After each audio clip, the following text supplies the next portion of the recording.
went to Steak Hill this week. There's a shop up there that I quite like called the Company Shop. And it's like, if you're willing to, eat whatever they're selling, it's a good place to go. I especially like the pork chops and the chicken that you get from there. It's like my freezer's full of the stuff. So I've started doing my shopping there. So I go all the way to Steak Hill to do my shopping as opposed to go to like Tesco or Morrison's or Aldi. So I find myself going through Castleton once a week. Now, for people not round here, you've never seen anything like what they've done to the road that goes through Castleton. Now, that road's been there for hundreds of years. It's the main road that connects Rochdale and Manchester. And the local council, in concert with Andy Burnham's B Network, have forgotten that it's a major thoroughfare. Completely. They've forgotten it. And they've changed the road to narrow it and put in a couple of cycle lanes. But in taking the cycle lanes out, they've also removed all the bus stops. So now every time a bus stops and someone has to get on or off, it holds up all the traffic for miles, and buses go along that route every 15 minutes. So it's quite easy to work out why that's a massive, let's call it a health and safety issue. It's obvious. If a fire engine has to go to Castleton and it gets stuck behind a bus, forget it. It's not getting there. It's going to be delayed. It'll move as quick as the slowest moving vehicle on the road because it's now a two-way, single-track road. They've turned a major highway into like a side street. And it's absolutely ridiculous. I was on it on Monday morning at about 10 o'clock and there was no traffic on the road. But there was a bus in front of us and we had to stop every time the bus stopped. And the bus stopped at every stop. Well, who thought of this? Well, of course, the council did, and the Greater Manchester Authority under Andy Burnham, they did it. There's two cycle lanes that no one uses, and a once kind of thriving village, if you like, has been turned into a bit of a wasteland, really. They don't consider things like Castleton is one of the few places in Rochdale that still provides a great deal of work. So it's like there's thousands of people work around there, and it's like the local businesses probably between them, including the local Tesco, likely provide lunches, midday meals for, I don't know, 800-900 people, something like that. So it's like that side of business has been completely forgotten. It's got built-in custom, that area, because people still work around there. There's still factories. It's close to the motorway. It's close to like Gorrell's Industrial Estate, which is just at the bottom of the junction. It services all that need. So it's like it's a busy place. It's got foot traffic. Castleton, in its own right, is in some parts of the country you could move it there and they'd call it a town, but it's a satellite on the edge of Rochdale, in between Rochdale and Middleton. Now it's like to get to Steak Hill, which is another great big industrial estate which Castleton provides a lot of the workforce for. Well, to get to it now, the best and the quickest and easiest way to get to it is to actually go on the motorway down one junction and get off the motorway, which triples the distance you'd have to travel to get to where you're going by car. But it would be quicker. As busy as the motorway junction can be, it would be quicker to get through that way than it would be to get trapped behind a bus. And the buses, well, they don't lay off.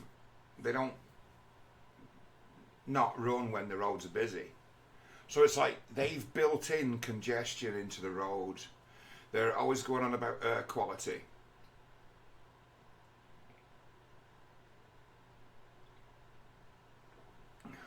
Always going on about air quality.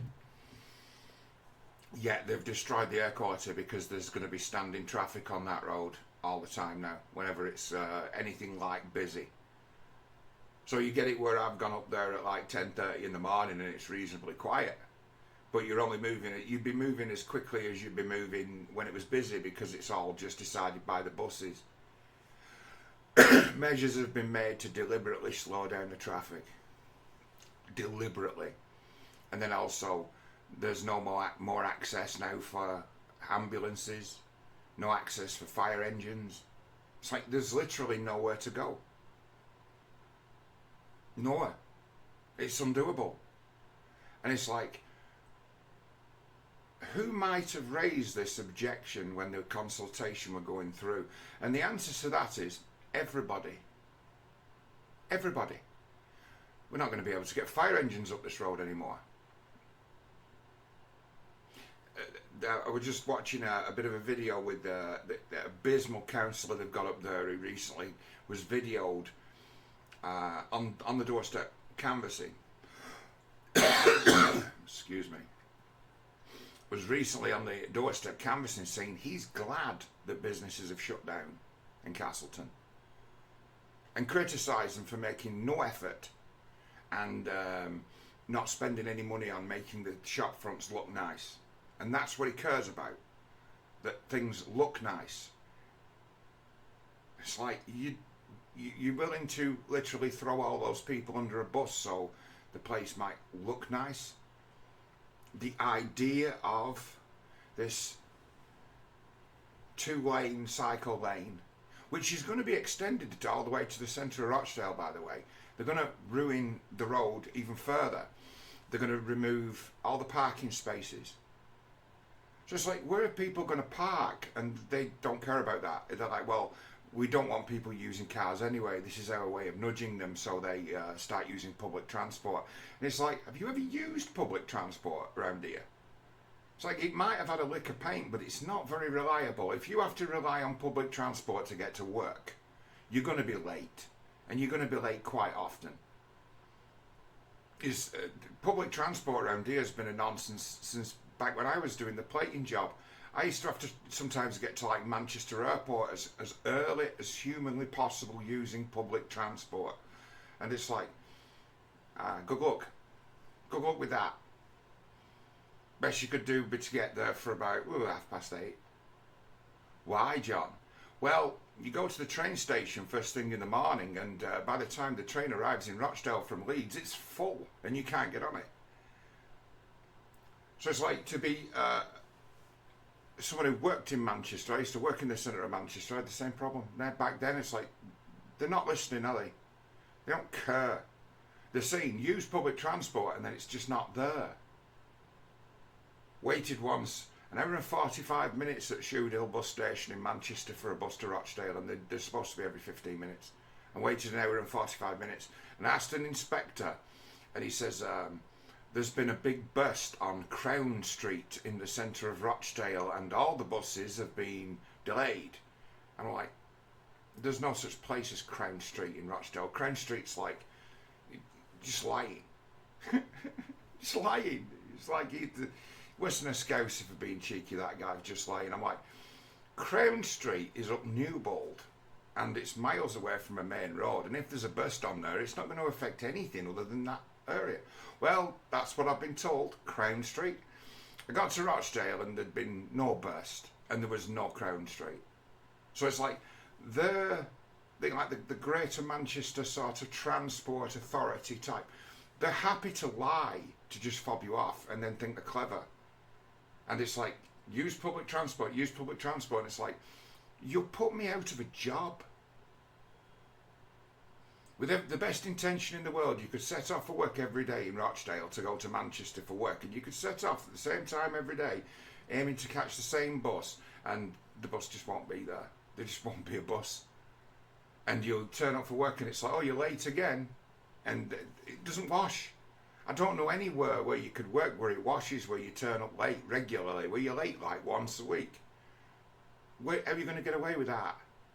How are you possibly going to get away with that? How would any employer allow you to justify it? So it's a matter of, if you've got to start early in another town, you know, if you're in the next town along, or you've got to go into Manchester, if you've got to be there for 8 o'clock in the morning, forget it. You need a car. It's the only way of doing it, because the buses aren't there. So common that the first bus of the day doesn't turn up. So common. Anyone who catches buses will tell you, but those who are deciding that this is the way to go, they don't use buses. They don't care. They're not bothered in the slightest. They've got cars. And there's a thing that Rochdale Council have been doing which is so insidious but obvious. Parking. They're eliminating parking spaces deliberately. So, well, if they've got nowhere to park, they can't use the cars. That'll get some cars off the road. So, but people have got to get to work. People have got to live. They don't care about that. It's for us to bend to their will endlessly. There's a thing I'm going to bring up. I'm going to use it as a bit of a talking point because there's going to be hustings and the like. An objection to race to the council. The number of people who get planning permission turned down in Rochdale because of no parking provision, which is the most common reason why someone will get planning permission refused. No parking provision. When the council decide they're going to build something, they don't bother with parking provision at all. They've plans in place now. There's a little plot of land on Drake Street that's been vacant for years. Little plot of land, and they've announced that they're going to build a 5-story block of flats on it with no parking provision. When parking, that's in the centre of Rochdale, that's in the centre of town, that's 20 yards from like the very centre of the town. And they're like, oh well, there's going to be no car parking provision because we don't see that the people of Rochdale need to have cars. We've got brand new public transport. So it's like, in what they've done to the town hall and its surrounding area, they've eliminated a couple of hundred parking places, eliminated and not put any parking provision anywhere else. So there's nowhere to park. Nowhere. And now they're looking at building, I think, 33 flats. And there's no parking provision for those 33 flats either. Oh well, the new kind of Rochdalian isn't going to have a car, and living close to a bus station is enough. There'll be somewhere for them to put the bike, some kind of railing or something where you could lock a bike to it. And it's like, have you ever known them railings actually stop bike thieves who've got bolt cutters? I haven't. But that's the kind of thing they're doing. There's another car park on Whitworth Road the council have sold the land. They owned the land. It was a car park that supported local shops and businesses on Whitworth Road. They've sold that, and that's going to be apparently block flats for the homeless. And they're saying, well, if you don't agree with it, you obviously don't like homeless people. Are you some kind of snob? And it's like, no. You've extended Rochdale Infirmary, but added no additional parking spaces to Rochdale Infirmary. But you've expanded it, so now during the day, there's nowhere to park. Like all the streets in every direction around the Rochdale Infirmary is just completely log jammed with parked cars on pavements. It's like the working men's club I used to go into. It's like, you can't go in there during the day anymore because you can't park anywhere near it. And they'll be, well, if you're drinking, you shouldn't be driving. Okay. Their car park is full every day, and it's full of NHS staff, people who work at the hospital. The hospital's got hundreds of people working there and no provision for parking. So it's like, this is part of their plan to get us out of our cars. But as pointed to, public transport isn't reliable enough for people to get to work, and then you've got it as to where someone like myself, who doesn't walk very well anymore, I can't walk up Whitehall Street. I'm like, no, I can't walk up Whitehall Street. Why? Well, I've got heart failure. I've got 25% function in my heart. So I have to be able to be dropped off right in front of somewhere, or else I have to park as near as I possibly can, and I don't have a disabled badge. I haven't applied for one. That's why I haven't got one. It's like, what happens to the disabled now? When you've eliminated the parking, you've eliminated all of the disabled parking spaces, as well as all of the normal parking spaces. So it's like someone like myself, who's a perfectly viable person, who can think and speak, but struggles to get around these days because I've had different story, isn't it? I've had 4 heart attacks brought on by damp and moisture because I live in a council house that's for years not been fit for a human being to live in, and they know it and they've done nothing about it. So over the years this has led to a health failure. So I've had a health catastrophe that I may never recover from. As to where you can type into Google EF 25% and see what it says. It'll say, "Oh, John Boy, you are seriously ill." It's like, yes, I'm seriously ill. I'm seriously ill. It's like I wouldn't go as far as saying I'm on death's door, but I am, because it's like they're trying to be positive about it, and so am I. Even though I still smoke, there's nothing wrong with my lungs. Nothing wrong with my lungs, nothing wrong with my liver, nothing wrong with my kidneys, but my heart is in serious trouble. Why? Oh, bodies of water in my lungs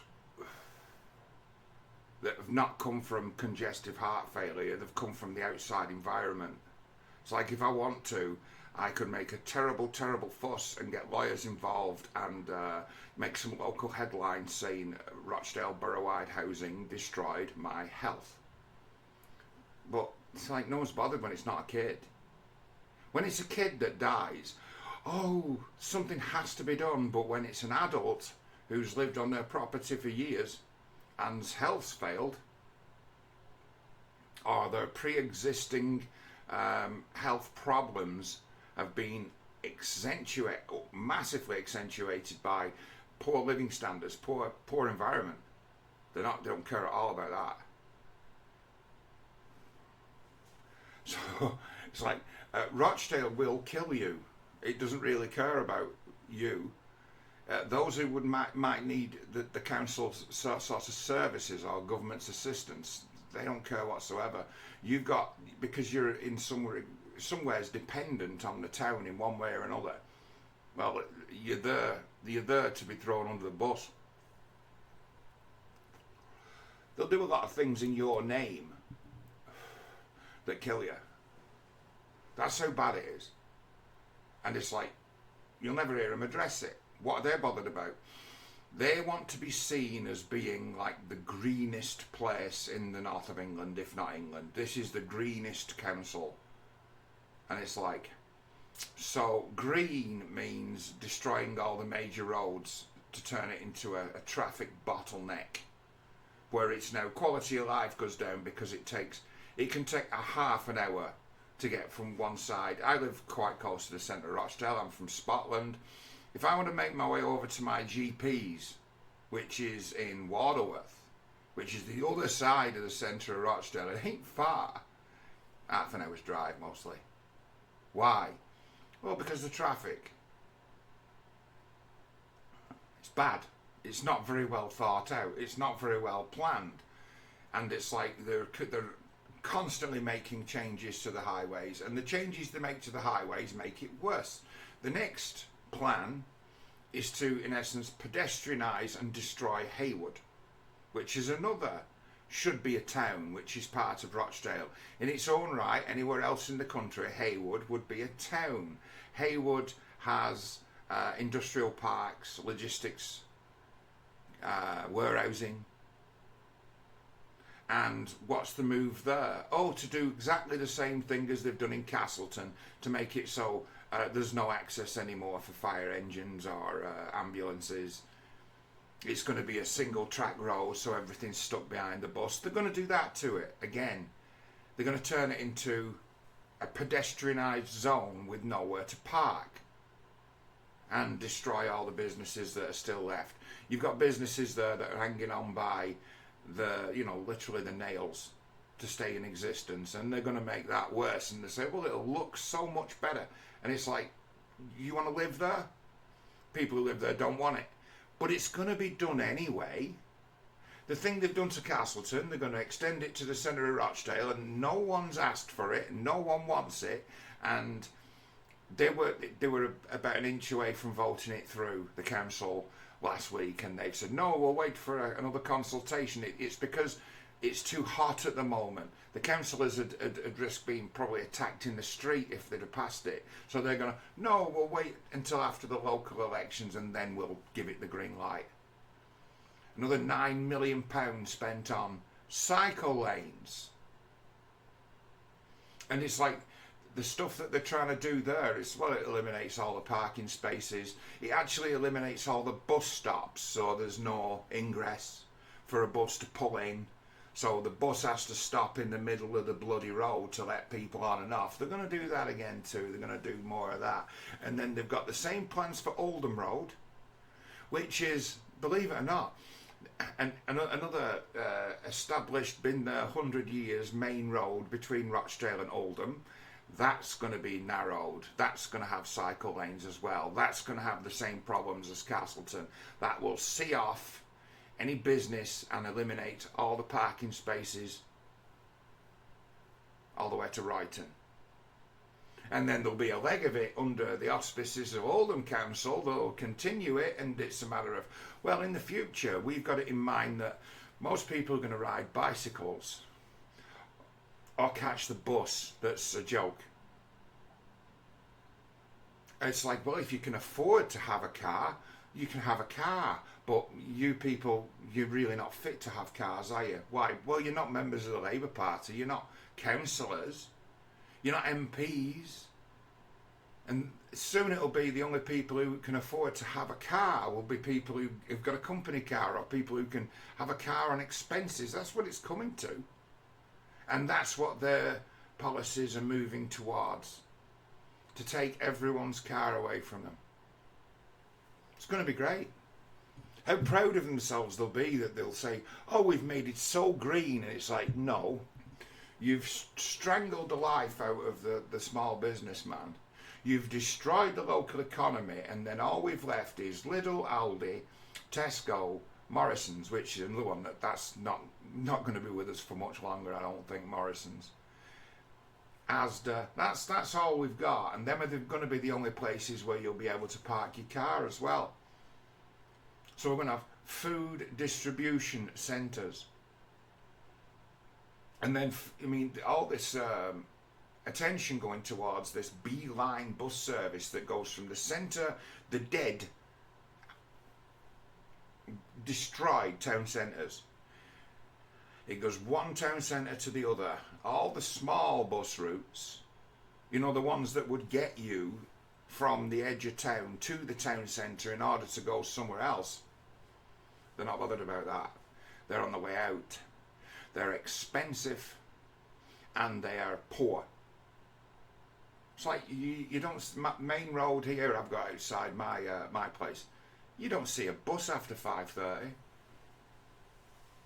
Just none.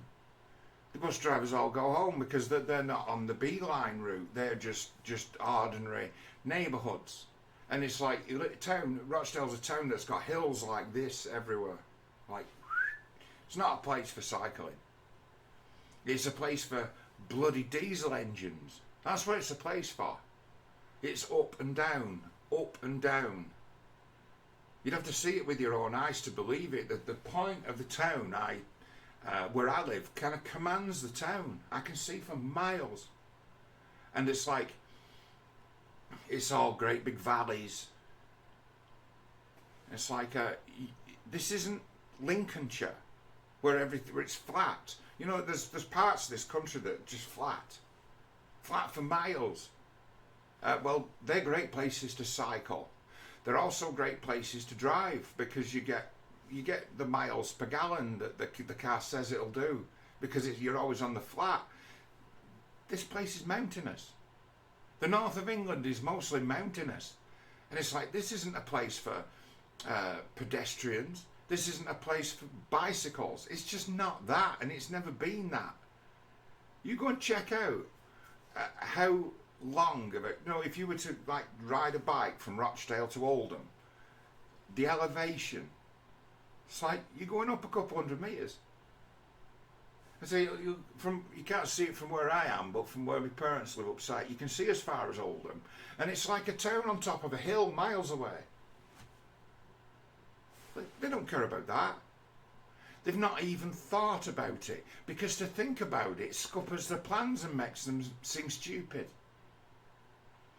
Won't be too long before like Halifax Road gets altered. And that's one of the the Halifax Road would have to go down as one of the busiest roads in this country. And that's next. That's going to be next.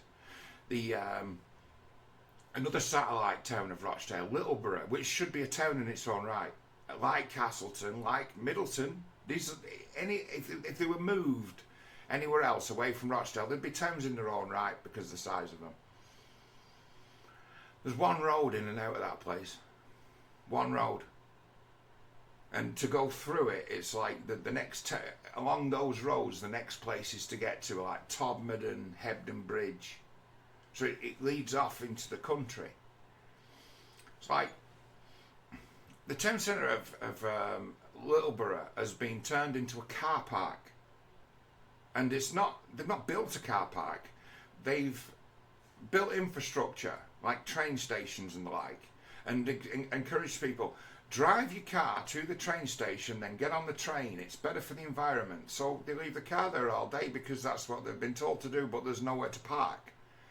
We have a similar situation with the train station in Rochdale, where all parking provisions been removed as well, at the same time as them telling, oh well, don't cause congestion, make your way to the train station and then get on a train. It's like, but where do I park? Maybe you want to think about getting rid of your car, so you can be squashed like a sardine in a train carriage at 7 o'clock in the morning to get to work on time in Manchester at 8 o'clock. And sometimes have it where the train doesn't even stop because it's so full. It's like, they don't care about that.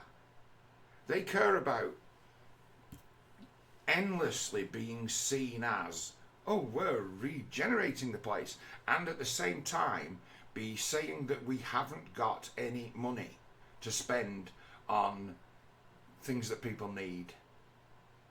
You'll hear of them making cuts to every service, but they're still building all this infrastructure that no one's asked for. They've got an endless supply of money to do that, but they haven't got enough money to provide decent or adequate social care. You see how much money that the council's put into care of the elderly, social care. And then have you heard from anyone who's actually eligible for these services? The service they get ain't great.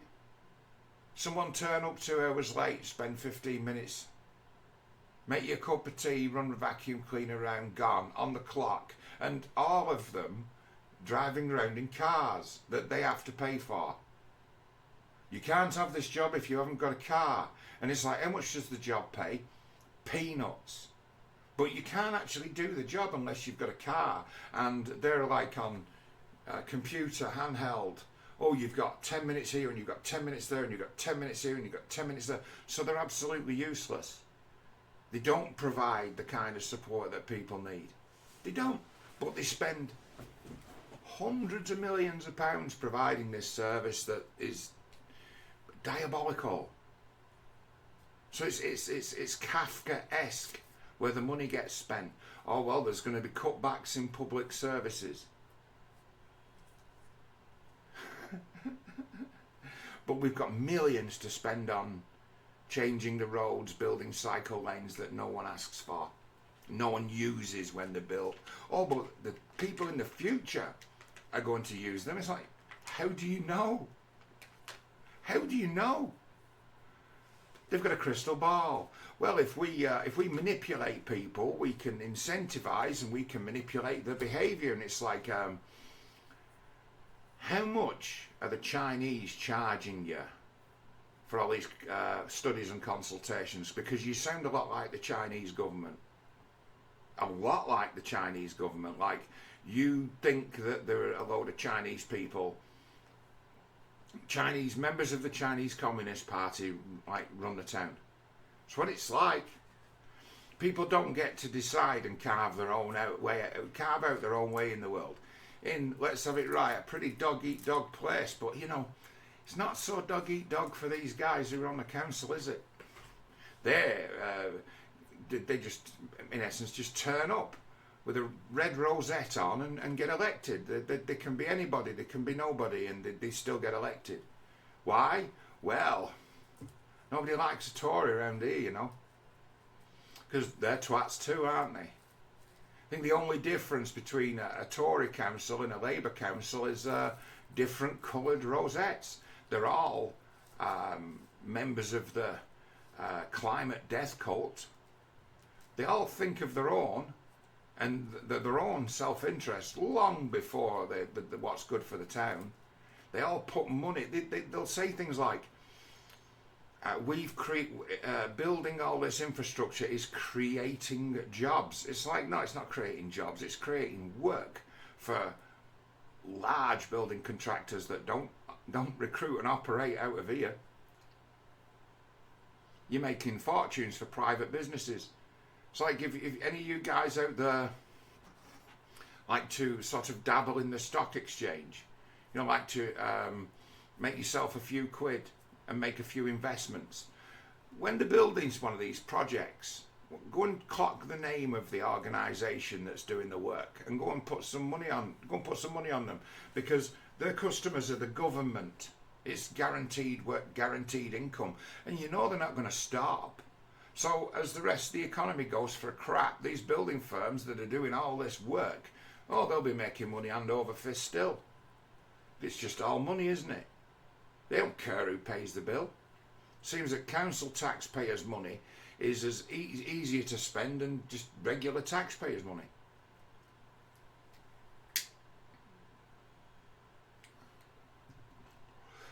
They'll come up with some bullshit like, oh, this is funded from outside. It's like, is it? Where's this money come from? The magic money tree? Now, Keir Starmer yesterday, he was giving this bit of a speech talking about the local election coming up, saying that when Labour get elected in the general election, they're not going to bail out the councils. And nor should they. But it's always been the thing as to where the councils always blame the central government for not giving them enough money. And it's like, what about the money you've got? How do you spend that? Where's the money coming from? And the answer is, it's coming in low interest loans. The people of the future are going to be paying for this stuff. And this stuff is supposedly for the benefit of the people in the future. It's like they're willing to sacrifice the people who are alive today to aid and give benefit to people who are not yet born and probably might even never be born. You've got it where it's like these northern towns that these councils are like, what's the right word is to overlording. The regional governors have direct control over their territories. Sinister. It's like, can the council stop the Greater Manchester Authority under Andy Burnham doing whatever they want? Can they stop them? Well, yes they can, but not while they're all under the auspices of the Labour Party. It's a top-down affair. It's like, this is going to end soon enough. It won't be too long before they'll cover it up and they'll do whatever they can to obfuscate and delay. But these northern towns were going out of business. The council will go out of business very soon in places like, councils are already out of business, Nottingham, Birmingham. There's 20 or 30 councils that are on the very verge of bankruptcy, and it's like, what have you built? How much money have you spent? How much money have you spent on the arts? How much money have you spent on facilities and roads that nobody asked for and have no proper use, but seemed like a good idea to you guys? when your attitude is, we've got all this money to spend and only this amount of time to spend it, we'd better rush some plans through.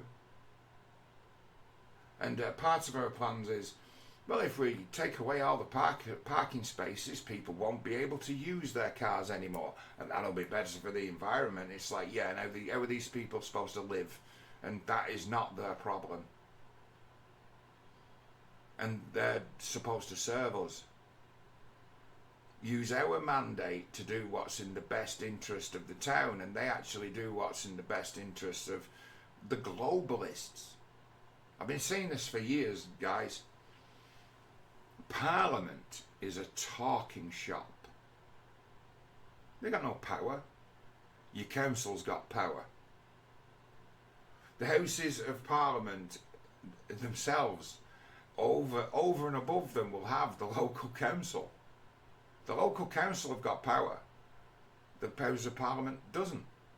They can pass legislation, ask questions. That's it. The real power is with the councils, and the councils in this country are completely dominated by the Labour Party.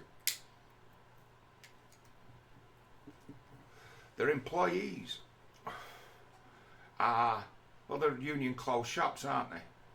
They generally just work to rule. It's like there's a dysfunctional relationship between the government and the workers, and in between them are the unions, who, whether you remember or not, will negotiate for the body, and the unions are part of the Labour Party.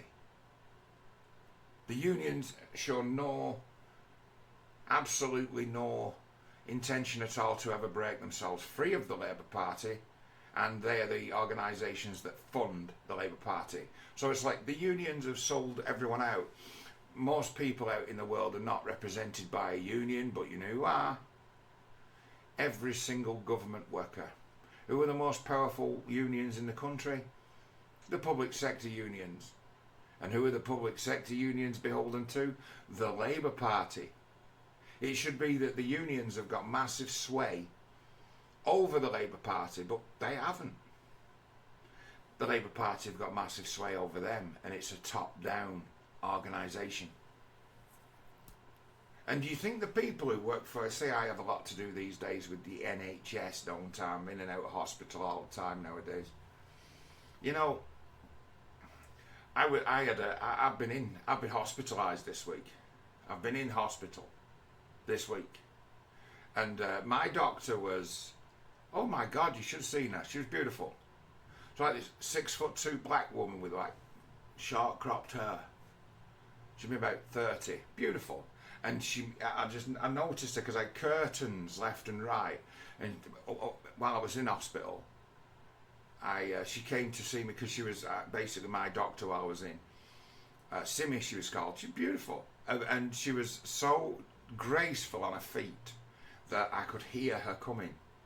She had a kind of rhythmic bounce to how she moved, and it's like, I bet you can. I'm saying to her, I'm like, you move like a gazelle. You're like graceful. It's like, I bet you can shift. It's like, were you a track star when you were at school? She's, oh yeah, I'm a good runner. I'm like, yeah, isn't it? It's like, she was in her way brilliant as a doctor. Patient, kind, knowledgeable, listening. It's like, you're a superstar. And I'm like, people should stop referring to your collective as the NHS. Why? Because some of you people are absolute heroes, brilliant people, innovators who care, take it extremely seriously, are brilliantly professional. I've had doctors I've been under the care under in recent times who've been like geniuses, phenomenal, brilliant. And then within the same organisation, you've got people who are like this. Don't take it seriously. Are demoralised. And they're like, have got no standards. And be like, well, yeah, we've let you down, but hey, we let a lot of people down. That attitude. I had when when I had my first heart attack. I was abandoned on a trolley in Casualty for 20 hours on a monitoring machine, waiting for a hospital bed. And I decided to discharge myself because I was just sick. I'd been sleep deprived by then for I hadn't had slept for maybe getting on for 48 hours because I'd had a heart attack. And it was, I had to go home because I just needed to sleep. It was like, something bad's going to happen. They're like, oh, well, you're in the right place if you have another heart attack. You're in the right place. I'm like, am I? I've been ignored, trying to hail people. Can I have a drink of water? Will I ever get anything to eat? And this young doctor he was like 24 or 25 kid. He had like a hipster beard. And he says to me, he says, I'm saying, look, I'm supposedly like a priority. I'm like a red alert style patient here. Yeah? With a troponin level of 3,000. And you're starving me and sleep depriving me, having me sat in a chair in a corridor. And this chap says, well, it's the same for everyone. And then he says, if you don't like it, you need to vote Labour in the local and general elections and maybe we can get something done about it. And that's what he said to me. That was his solution.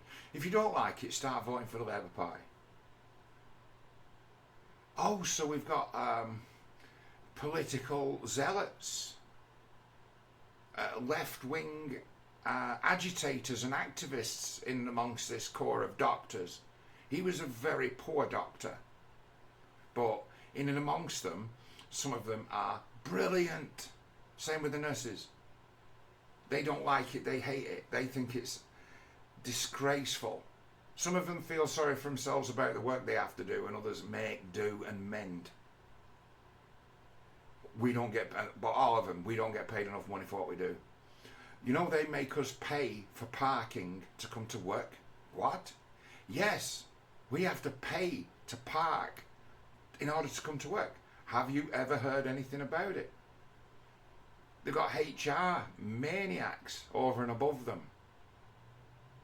making demands of them, political correctness enforced upon them, and that adds to the sense of being demoralised and powerless amongst their own workforce. So it's like they go out of their way to demoralise their own workforce, and in demoralising them, they lose the passion, they lose interest, and it becomes like a black comedy. It's like we've got a serious problem in this country, and I tell you what, it's only partially to do with who the central government are and who's in power. It's like every NHS authority at the top of it has got a group of people with a stranglehold over where the money's spent and what the plans are, and they tend to be trade unionists and the Labour Party. So when you start to see this, how it all just merges into one great big Trotskyite communist. Like, there's us and there's you. We are going to look after ourselves and our own. But you, the people who we're supposed to serve, well, you're not in the club. It's demoralising to deal with them. But then saying that, you're like me and you get hospitalised quite often, as it is these days. Certain members of it are rays of sunshine who get on with it and do well regardless of the demoralising elements of the place. It's like, I overheard a great conversation while I was in the resuscitation department on Wednesday night. Drugs missing from one of the cabinets. And what had gone missing? Ketamine. What? Ketamine. What had gone missing? Fentanyl. What? What had gone missing? Morphine. And they're saying the nurse in charge. I can hear it all going on, and they're saying, well, it's either two things. This Someone's issued these drugs and not written it down in the book, which is bad, or someone has stolen these drugs, and that's bad too. So the answer to that is to search every cupboard. To search every cupboard, to hunt high and low. And it'd be a matter of, no, you've probably got a bent nurse on one of your shifts who's got access to these, but you're not gonna do anything about that. You're gonna pretend that this didn't happen and just go hey ho, because no one's got the time or inclination to actually take it seriously. And if you were to make a big fuss about it, the police might get involved, and no one wants that. No one wants the old. So bad my vision. They don't want this, do they? They don't want the magnifying glass on the systems and how easy it is for unauthorised people to get their hands on serious drugs in the resuscitation department. I was in the resuscitation department, so often that's the place where someone would go if they'd been shot. That's the place you go. That's the code red place in the hospital. I always get taken to the code red place when I get hospitalised. I get to, these days, I'm in the NHS Executive Club, where it's like, if I get overexerted, I'm supposed to just ring 999.